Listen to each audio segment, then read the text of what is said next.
여러분 안녕하세요, 롱장입니다. 오늘 이동 중에 카메라를 켰어요. 아시겠지만 제가 정규 강의 기간이라서 굉장히 이동이 많고 부동산을 많이 볼 수 있는 기간이거든요. 한 2달이 좀 넘는 기간 동안에 타이트하게 또 인텐스하게 보는 건데, 여러분이 만약 지금 시장에 대해서 약간 혼선이 있는 분이라면은 그걸 좀 정리를 해드리고 싶은 마음에 좀 영상을 찍기로 했습니다. 지금 영상이나 컨텐츠를 찾아보시면은 시청자 여러분이 좀 혼돈을 느끼기에 딱 좋아요. 그러니까 좀 섞여 있습니다. 반등이 시작됐다는 분도 계시고, 다시 급매가 나온다는 분도 계시고, 또 좀 올라간다는 기사와 함께 전국의 미분양이 10만 호를 향해 간다는 얘기도 있고, 올라간다 내려간다는 얘기가 완전히 혼재되어 있습니다. 이 와중에 SBB나 아니면 크레딧 스위스나 도이체방크 이런 리스크 얘기 또 나오고 있고요. 근데 그에 반해서 또 뭐가 나오고 있냐면은 금리 인상이 이제 멈추거나 금리 인하 시점까지 얘기해 볼 수 있다, 이런 얘기가 공존하고 있습니다. 결론은 뭐냐면 호재라고 표현해야 될까요? 호재와 악재가 완전히 섞여 있는 시장이 돼버렸죠. 부동산도 마찬가지고, 그리고 자산시장도 마찬가지예요. 기사를 읽어보셔도 예전이랑 좀 다른 게 미세하게, 그러니까 꾸준히 그라데이션처럼 변해왔기 때문에 우리가 잘 못 느낄 수도 있지만, 한동안 정말 하락한다, 폭락한다, 부동산은 끝났다는 기사가 넘쳐나다가 요새는 은근슬쩍 한 4분의 1 정도는 시장이 다시 올라간다는 얘기가 섞이고 있습니다. 뿐만 아니라 이거에 대해서 아마 후행적으로 좀 영상을 만들어 주시면 좋겠지만 안 만드실 걸 알고 있습니다. 저는 이런 부분에 대해서 영상을 만들고 좀 이런저런 좀 미안한 마음을 표현을 했는데, 그래 다 자기 마음인데요. 둔촌주공 있잖아요. 둔촌주공 제가 기억하시겠지만, 둔촌주공은 제가 지금 생각해봐도 좋은 사업지고, 거기가 마지막까지 악성 미분양이 나고 거기에 집이 비어있다는 것 자체가 제가 여태까지 부동산 시장을 공부해 오면서 그런 모습이 이렇게 상상이 되지가 않거든요. 그리고 저는 둔촌주공 분양가도 싸다고 생각이 됐습니다. 그런데 많은 분들이 이제 악성 미분양, 마이너스 프리미엄 나온다고 영상도 많이 찍으시고 기사도 내보냈잖아요. 의미 없겠지만 지금 유튜브에 검색해 보셔도 둔촌주공 마이너스 프리미엄 이렇게 쳐보시면 나올 겁니다. 저 지금 검색은 못 해봤거든요. 그런데 지금 어떻게 됐냐면, 농담이 아니고 여러분, 지금 프리미엄이 몇 억이에요. 올라가고 있어요, 지금도. 그리고 수요가 있어요. 그러니까 좀 안 좋게 표현하시는 분들이, 매도인들이 입으로만 호가를 올린다고 하시는데 그렇지가 않아요, 지금. 근데 이게 못 믿어오시면 둔촌주공 부동산에 전화해 보거나 아니면 찾아가 보시면 되잖아요. 그런데 현실은 분명히 그렇게 가고 있고요. 둔촌주공 분양권 뿐만이 아니라 서울 아파트, 경기도권 아파트, 인천 아파트, 그리고 광역시의 아파트, 지방도시 아파트까지 전부 다 회복세를 띠고 있습니다. 분위기가 확실히 좋아지고 있다고 느껴지고 있고요. 그뿐만이 아니라 여러분, 주거 상품이랑 관련된 거 있죠. 정비사업, 재개발이나 재건축, 리모델링은 아니죠. 사실 이게 약간 내부적으로 경쟁하는 거니까. 그런 것들까지, 또 분양시장, 청약시장, 그리고 경매도 당연히 엮여 있잖아요. 그리고 예전에 비해서 사실은 사람들이 이제 상가 이런 거 거래 안 된다고 하는데 완전 최악보다는 조금 나아진 상황이에요. 물론 거기도 이제 타이밍이 달라서 그렇지 한동안 안 좋았거든요. 그러니까 전국적으로 놓고 봤을 때, 지역별로 상품별로 나눠봤을 때 회복을 시작했고 하고 있다, 이 표현이 맞는데, 제가 여러 번 강조드리지만 이게 힘이 약해요. 강할 수가 없겠죠. 우리가 생각하는 그 올라간다, 회복한다는 그 힘이 어떤 힘이냐면은 예전에 지난 정권 5년 동안에 미친듯이 폭주하던 그 집값, 모든 집값을 들어 올린 그 어마어마한 유동성을 상상을 하시는데, 지금은 그런 시점이 아니고 다 바닥까지 내려갔던, 거래량이 없었잖아요. 시장이 다 죽어서 아무 의미가 없었던 시장까지 내려간 다음에 이제야 다시 시작하는 시장이에요. 다시 올라가는 시장이 아니라 다시 시작하는 시장이란 말이에요. 사실은 역사적으로 나중에 이런 얘기가 나올 거예요. 23년도는 시장이 바닥을 치고 바닥에서 다시 올라오는 모습을 공부하기에 굉장히 좋은 시장이었다, 이런 얘기가 나올 거예요. 그러니까 많은 분들이 고통을 받았죠. 힘들었지만 22년도 시장이 얼추 보면은 IMF 때처럼 정말 한국이 완전히 도산할 것 같은 분위기 안에서나 생길 법한 부동산의 모습이었거든요. 그런 모습 다음에 시장에 다시 거래가 되기 시작한다는 거는 바닥에서 시장이 다시 새로 시작하는 모습이기도 합니다. 지금 제가 막 엄청 상승한다는 얘기를 하고 있는 게 아니잖아요.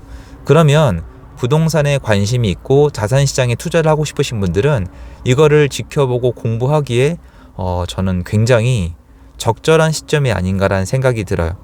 나가서 사라, 뭘 계약해라 이런 뜻이 아니에요. 지금 그러기에는 아까 말씀드렸지만 리스크가 공존하는 시대가 맞아요. 여러분이 기사를 읽어보시거나 어떤 컨텐츠를 봤을 때 부동산이 데드캣 바운스, 다시 내려간다, 리스크가 남아있다는 얘기를 들었을 때 그게 그렇게 허황되게 안 들리실 거예요. 왜냐하면은 22년도를 봐도 거시경제나 금리나 대외 위기가 한국 부동산 시장에 영향을 미친 부분이 확인이 되기 때문에 지금 와서 그런 리스크가 남아있다고 얘기하는 거는 저는 논리적이라고 생각합니다. 그 리스크도 생각을 해야 되는 게 맞는데 제가 알고 있는 부동산 시장의 구성 요소 중에서 여태까지 장기적인 상승을 만들어 왔던 건 그런 여러분이 생각하시는 그런 것들만 있는 건 아니거든요. 그걸 도합해서 보고 있는 건데 리스크가 남아있는 건 분명히 맞아요. 여러분 그리고 또 어느 은행에 어떤 문제가 생길지 지금 알 수도 없고 금리 인상이 완전 멈췄다, 금리가 다시 내려간다 이런 얘기가 확정이 된 것도 아니에요. 그런데 부동산이나 자산시장에 투자를 좋아하시는 분들은 이미 알고 계시겠지만 모든 게 확실해졌을 때는 늦어요. 어느 정도 리스크가 당연히 포함될 수밖에 없는 것인데 지금 마침 한국의 자산시장은 많은 부분 중에서 특히 부동산은 바닥을 다져놓고 다시 시작하는 그런 모습이거든요. 그러면 공부하기 좋잖아요. 여러분 한동안 저한테 질문도 들어왔었고 저도 궁금했던 것인데 22년도에 특히 22년도 7, 8, 9, 10, 11 이렇게 지나가면서 시장이 정말 거의 지옥처럼 안 좋았거든요. 근데 궁금하다고 하셨어요. 이런 시장에서 과연 희망은 있는가? 다시 올라갈 수 있는가? 특히 이 질문, 이런 시장에 과연 누가 집을 살 수 있을까? 이런 질문을 하던 게 작년 하반기 우리의 모습인데요.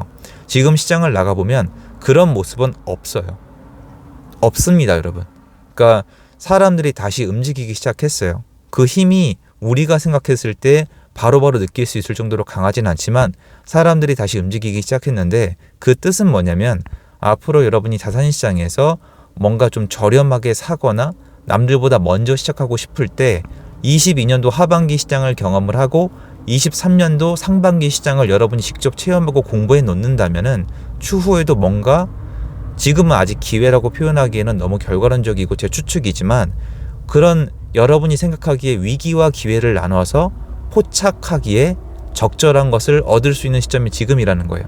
근데 사실 지금 그게 아니라 저 같은 사람들 얘기를 들으면 올라간다 내려간다 두 개로 나눠서 그것만 보고 계신데 이렇게 되면은 다음번에 시장이 또 올라가거나 또 내려가거나 또 침체되거나 다시 폭등했을 때 그 다음 시장을 여러분이 예측하기가 어렵잖아요.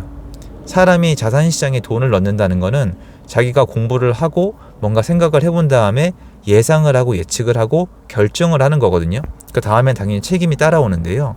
이거를 하려면 시장의 변화 하나하나를 내가 좀 긴장감을 가지고 볼 수가 있어야 돼요.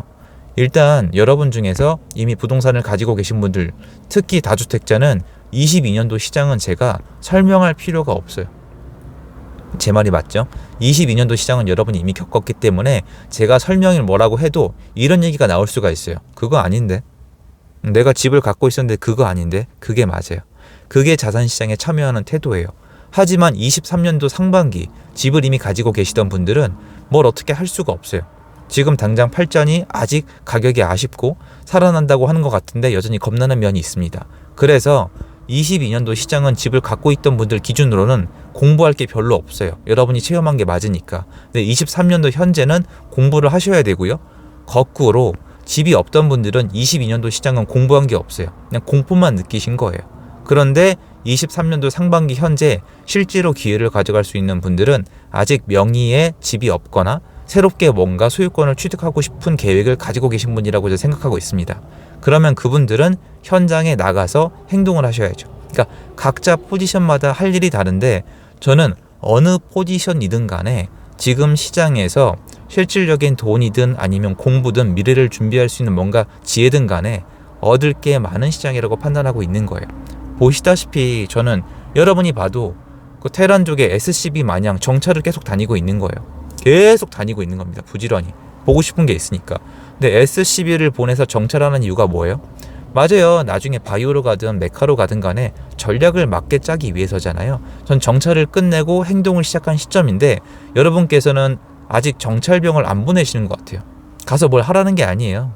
쭉 돌아다니기만 해도 보이는 게 많거든요. 그래서 아까 말씀드린 것처럼 여러분이 자산시장에서 가지고 있던 포지션에 맞춰서 지금 시장에 공부를 하시던 나가서 뭔가 행동을 하시던 결정을 하면 좋을 것 같고요. 지금 시장은 결론 내드리면은 다시 시작하고 있다, 회복하고 있다, 시장이 좋아지고 있다라고 하는 게 현장에 나와보시면 분명히 맞습니다. 제 영상 여기까지고요. 여러분한테 최대한 이득이 되는 방향으로 결정하셨으면 좋겠습니다. 감사합니다.